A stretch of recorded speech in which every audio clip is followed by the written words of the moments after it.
2008ko uholdea gertatu zirenean, eta garbi agerian gertatu zen gure saneamendu sarearen limitazioak zeintzuk ziren, ezta? Ez bakarrik hori, gero eurite indartsua gertatzen direnean denok ikusten dugu gure udalerriko hainbat lekutan nola saneamendu sare hori ez duela erantzun egoki bat ematen, ezta? Eta hori dela eta hartu genuen konpromisoa osokideekin gure eskumenen barruan zeuden ekimen guztiak aurrera eramateko, azken batean uholdei ere aurre egiteko, eta hori egin dugu.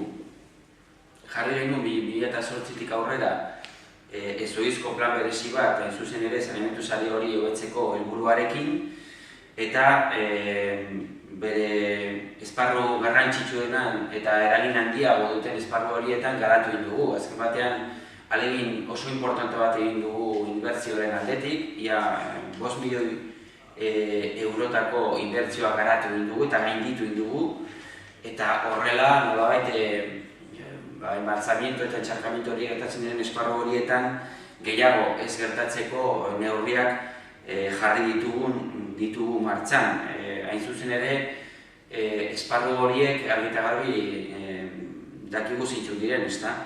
Bai Neguri Makaletako etorbide horretan, Oiarretxen eta baita ere Ereagako esparru horretan, Romo eta Mairaganen gertatzen ziren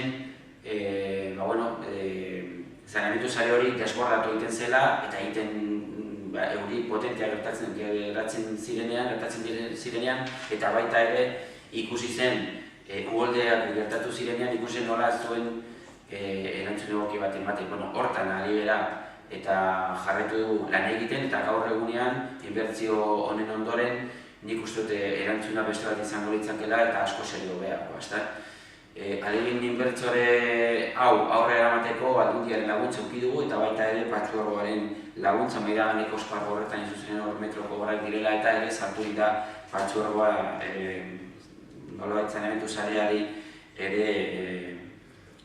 ere lan egiten. Beraz, nik esango nuke, eta uholdei dagokionez, udalak bere etxeko lanak nolabait egin ditula, nolabait esateko, eta ari garela ere, denok dakigu moduan, urarekin jaurlaritzarekin ibaiko egokitze obrak aurrera eramaten. Beraz, helburua azken batean da, bakoitzak bere esparruan, udalak kasu honetan saneamendu sare hau hobetzeko prozesu horretan garatutako prozesu honen bitartez eta jaurlaritzak uraren bitartez ibaian bertan egiten eta garatzen diren obren bitartez eta garatu behar dituzten obren bitartez, azken batean uholdeen arrisku hori alde batera ustea, hori da azken batean helburua.